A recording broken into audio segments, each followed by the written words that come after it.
Welcome to The Girl Herd, where we talk Texas football. And a bunch of takes you've probably already heard. But not from us. We back, y'all. Yay! Welcome. The three of us say it at one time. That's never happened before. But I know we're all excited today because Vince Young mentioned us on his podcast, The Stampede, with Mac Brown. And so it's been an exciting couple of days for us. We're famous. I liked that. He was like, they're funny. And a couple people commented when I shared it, of course, and we're like, things we've known about. I'm like, what? Glad that we can just keep you guys entertained. Who us? We're funny. We're literally just being ourselves. So we love that. I laughed because when it got pointed out, which shout out to Chris on Twitter who made sure we knew about it. But immediately my first thought was, okay, let me step my content game up on here. If QB1 is listening, I need to be making sure. I mean, all of the content I've said on here, I think has been top tier, but now I'm going to make sure. I mean, we honestly crush it every week. Let's be real. I know. Now we need him to come on. I mean, now it's his time. So, Vince, we're waiting for you. Send us some dates. Yeah. Natural next steps, right? I mean, we had Mac. So now definitely VY. That's the goal, to get him on here in a couple of weeks. I love it. Come join us. I know. We've done game watches together. Now it's time to do a pod. Literally. I'm excited, VY. I know we're working on some other fun guests that you all get to see. We haven't had a guest in a minute, so that's going to be really exciting as well to reveal in the coming days. Yeah. Working on a guest lineup. Hopefully we'll have a really strong one going into fall and keep checking in. I mean, shameless plug, if you don't follow us now, like, tap, subscribe. I don't know. That, and also tell us in the comments if there's someone you want us to bring on as a guest. We would love to know that. Of course, we've got our bucket list of guests that you all know about, with L'Oreal being right at the top of it. But if there's people you want to hear from, do let us know. We'll ask them to come on the pod. And questions. I feel like that would be so fun too. Like, send us what you want us to chat about. We love getting interaction with you guys. What better time than now too? Like during this weird season of time. The year gray bubble. Yeah. One thing that I did want to bring up to you guys, though, I guess we hadn't really talked about it much or directly, but I didn't realize. So we only have 4 true road games this year.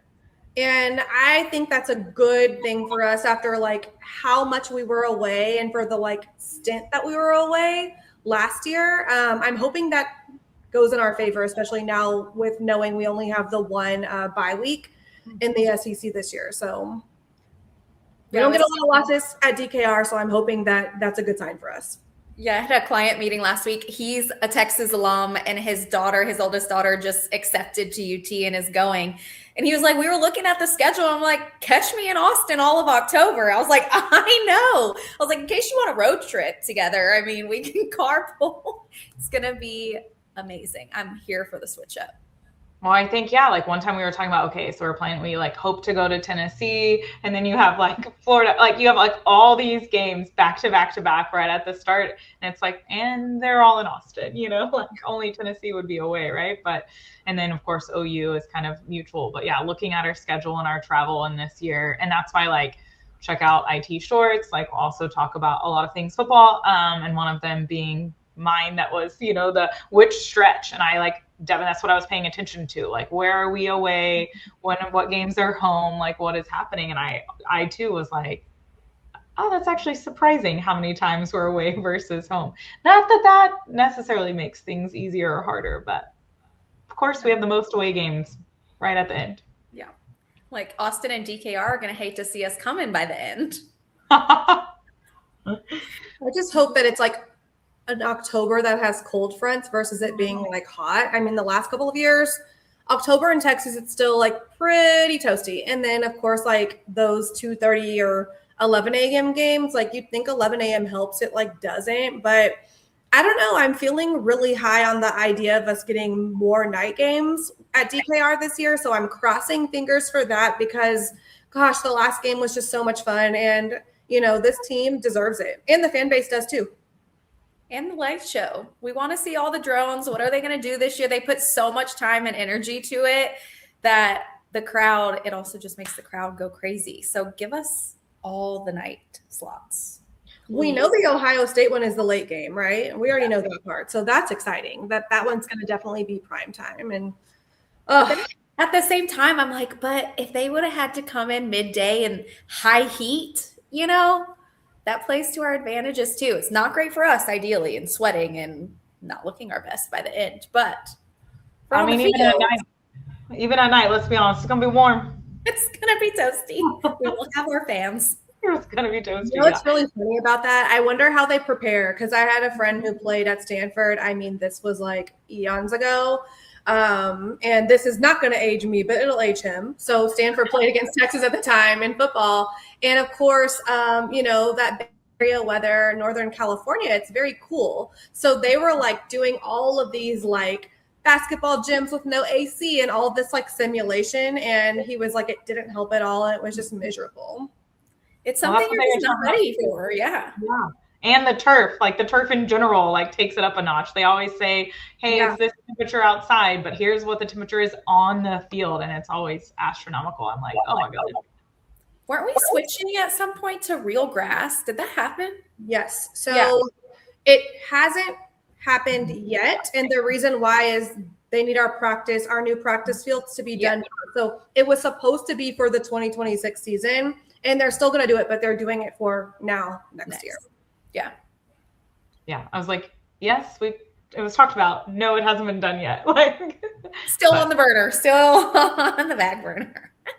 Yeah. There's some like other, reasons that they've been talking about too. So we shall see. But yes, I get the point of like, I too like thinking about the schedule is like, it's going to be pretty warm and what it could be for other teams like Ohio State, which we really enjoyed the weather at their game last year.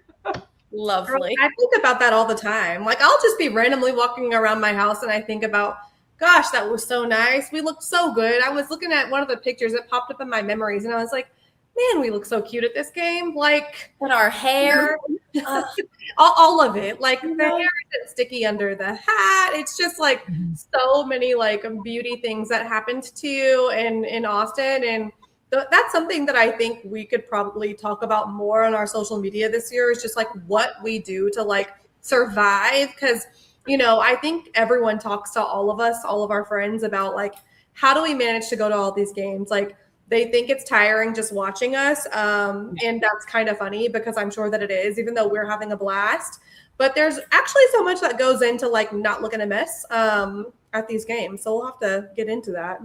And I'm excited for the Ohio State fans to come. I mean, last year when we were walking around, we kept the little girlies were like, oh my God, they look so SEC, which the SEC effect is real. But now they're going to be entrenched in it, like seeing everybody dressed of how we dress to a Texas football game.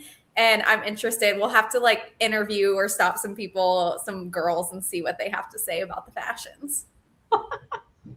And how they thought about, okay, looking at like whatever it's going to be, 90, 80, whatever it's like hundreds.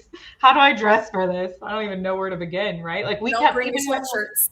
Even when we went to Ohio State last year, we were like, is it going to be cold? Are we going to be like, think about how many times we talked about what we were going to wear and if we should bring a jacket or not. That is true. That's it. Bring a fan, for sure. Talking about outfits, over the weekend, we had the Kentucky Derby, which is the fashion event, I feel like, of all sports events. And the first female trainer won the Kentucky Derby, which was so exciting to see her excitement level and just how overwhelmed that she was with emotion was so cool. We all love all the things females and what we're doing in sports. So that was really special to see. But I don't know if you guys saw any of the pre-race footage of them lining up all the horses. Did y'all see this? That one of the horses like got spooked or scared, and he reared up and wound up landing on his back. Multiple of the horses were already in the little stalls, so they had to pull them all out. They had to scratch him in case he was injured. It was wild. So then all the horses didn't want to go back in the stalls because they were out of their original routine of what usually happens in this race. So kind of makes you wonder. The horse that won was, I think, a 1-30 odd or something like that came in. Yeah, 32 something. Yeah. But yeah. And it was like the first 152 years. But like, as I was watching them put the horses in and that happened, Ange, I was like, how have they not figured this out after 152? You're like, I mean, they were just like taking the horses in circles and then like going, I was like, no wonder that horse got spooked. He's like, there's all these horses around. This is like the most crowd that were around. Like, I thought it was kind of wild of watching how all that went down. And then I felt terrible for that horse, the guy, like everything about that, right? Like got scratched. And then think about how much goes into that, how much planning, how much training, like, that's rough. But I think it's amazing, of course, that she won, and I loved it. Like, everyone was screaming when we were watching it, and she, said a lot of things of like, look, I never would have believed that I would have been here when I started this, and look at me today. And I just, I think all of these quotes we could take in and be like, look at where she is. I almost send it to you guys to be like, look, of all the things we've been working on and how we say this all the time of like, it'll come.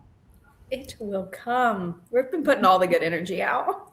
Build it and they will come. Yeah, that's like a quote that I've been thinking on lately because it's so annoying. Like, I hate when things are just like true that you're like, whatever, that's pie in the sky. But like, it really is. If you build the thing, it will eventually work out. And that's like, it sounds way too easy to be true, but that's because when you actually do it, it doesn't like happen the way you think. But if you build, you start to create these paths of, oh, that doesn't work, this does work, and then you do that a million times and it's repetition and it works out. As far as the Kentucky Derby and the female trainer, a couple of things. I didn't actually watch the main race. I didn't even know there were like other races. I thought the Kentucky Derby was always like one race. So I was at home, like I was at home earlier in the day, and I like just turned it on waiting for Frank to get home. And I was like, what's happening? Like, I thought the actual race was coming on. So all those pre-races, I was like, oh, this is boring. Like, I'm about to turn this off. However, I was on Twitter and I saw that the female trainer won. And then there was a conversation that had started about that, saying like, okay, so why is it the first female trainer? Right. What is it about horse racing? Is there a reason why like males would be better at it or not? And I didn't even like take the time to dive deeper into that, but I thought that was a really interesting question, because it's like, you are literally training a horse to do a race and go in circles. Like, why was it the first time? I mean, who knows? But I mean, kudos to her. It's really awesome. So this also came up, at the party we were at, and I was like, why are there not female jockeys, right? Like, the jockeys are so small and tiny, which traditionally, like, women are smaller frame, smaller build. I'm like, are there women jockeys? This is also so strange. Why is this a thing? But it was unique too. Like, the people that got first and second, the jockeys were brothers, which was also super cool to see them at the end and get emotional. But yeah, where the ladies at? I don't know. I think it's just, I mean, I don't know, right? Like, I need to look into this, but like, we were actually talking about the genders of the horses and like what that is. And of course there's like all the above, like someone was like, I think it's all female. And someone was like, I don't know. Like, I think it's just open. And so we were looking that up and looking more into that. But I mean, I think it's just a thing that's been male dominated for, however long, and all of these firsts that are happening in life. But no, very interesting. I would think that, like, if we're going to be logical about it, I don't think it's a very cheap sport. And like, women's financial means is more of a newer concept in overall society. So, and that sounds weird to say, but y'all, I mean, if you are into history, you need to tap into Netflix and like the American stories they've been telling. One is The Men Who Made America, and then the other one is like Sex, Booze, and Something. Me and Frank have been watching them, and you just have a different appreciation, especially now that like we're not in school anymore. You have a different appreciation about like in 1860, for example, all these states are forming, and like now that we're here in 2026, like basically our parents were like being born or like 10 years old when states were literally forming still. And it's like, our country, it's 250 this year for America. We're really, really young. And I don't think like we actually as Americans sit around to think about that. But when you put it in the context of Kentucky Derby and why probably females are just now winning it as trainers, that's probably why. Yeah. It's just the rights and the freedoms and the way that the country has gone. Yep. And I think she was British, right? Or at least had an accent, I feel like. I have no idea. Hearing her talk, I didn't think so, but maybe I don't know. Maybe. I know. Maybe not. I don't know. Yeah, I don't know. But I mean, I have friends that are like have horses, are very into to everything, and like do I don't know what they're all called, or like, sorry, don't blame me. I don't know like all the tournaments and like all the things, but I do know that she talks a lot about how expensive they are and everything that goes into it, and so I can only imagine all that plays into it. But you said 250 years, Devin. This reminds me, my birthday is July 3rd, and so it's always around like Independence Day, and everyone was like, I need you to do it up big this year for America. It's 250, and I was like, whoa, okay. Like as if I don't do it big every year. Like we're at the lake. Yeah. I saw somewhere, and I really want to see this. George Bush's daughter, she's interviewing all of the living presidents for it. I don't know when that's coming out, but I just have a different appreciation. And I think we all should, in terms of just how young we are. And like, there's been difficult times in our country, I think pretty much ever since COVID. So it's like where we want to go next and like how we do that together. I really want to hear those interviews because I'm so curious what all those presidents have to say too. That'll be really interesting. And especially with her. I feel like she has a unique little perspective. Yeah, for sure. Yeah. But I like that you brought up history, because what was not on my bingo card when I was looking up trending topics within, college football in the past few days was Lane on the cover of Vanity Fair. And people have lots of opinions about it. I feel like it's kind of the opposite, right? Like people going off about women trainers in the Derby and why this hasn't happened. And now we have a SEC head football coach that is going to be on the cover of Vanity Fair, which by, generalizations is more geared towards women. And the fellas are like, if he does not win this season, do you know what everyone's going to be talking about? The Vanity Fair cover. Like, why are you doing this? I think Lane is just a trending topic in general. Like, always. The man could blink or wink and people are going to talk about it. But he causes it and he loves it. Yeah. He loves it. The SEC coaches group chat, I know they probably just like blew him up about it. But you know what? I think what you're saying about if he doesn't win, I really think it's going to be an interesting litmus test for LSU. Yes. Because they claim to be all about winning over there. And we're going to see. Like, we're going to see what the appetite is for the shenanigans, theatrics, and made for TV, as my friend Ramsay says. She's like, this person's made for TV. And honestly, I mean, shout out to LSU. They have a certain brand. Like, I would want to play there as an athlete. It looks fun as hell, but it's made for TV. And so we'll see, obviously we play them. So to that regard, we better beat them so I can back up everything that I'm mentioning right now. But yeah, I think LSU likes it is what I'm saying. I think that the brand of Lane is going to help them. I don't necessarily think that winning is more important than the brand of Lane at LSU. I really don't. Yeah, I agree with that. Yeah. Yeah. For sure. Yeah. And I think like everyone that I know that is an LSU fan or whatever, like they are very happy about Lane being there and what this season matches is. Them. It matches them. Like, of course they love it. And I love it for them. Like, how fun is that for that whole fan base? But it kind of cracks me up. It's a match made in heaven. But there is one thing about Louisiana LSU fans, like, because that whole state really backs LSU. If it turns into a bad season or a bad 2 season, like they will flip on you quick. They do not mess around about their football. So Better And I come don't- out guns a-blazing. I plan to beat them, but I don't think that they're going to have a bad. Yeah, well, we'll see. We'll see. My projection would be, I think they'll do okay. Like, I mean, Lane just got Ole Miss to the playoffs, right? But It'll be interesting. I mean, I think that people probably aren't giving enough credit to the fact that, and if he does pull it off, I mean, he's going to have a lot to put on his resume, but he left his playoff winning program to go build another one, and it is building, right? Like, they didn't have the best year this last year. So if he does end up doing well, I mean, wow, like, he'll probably go on the cover of Vogue, I guess, next. Like, no one will be able to tell him anything.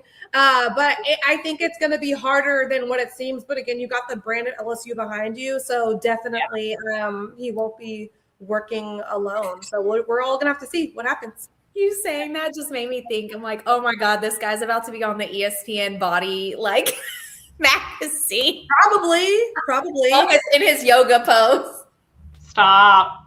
Good for him. Like, I talked about Lane in a previous pod, and so like all the talk about like the football and what I think will happen on the field, I will say I've always been a fan of his, and I believe he's figured out life. Like, he knows how to poke fun at things. He knows how to take the stuff that's on the internet and utilize it to his advantage.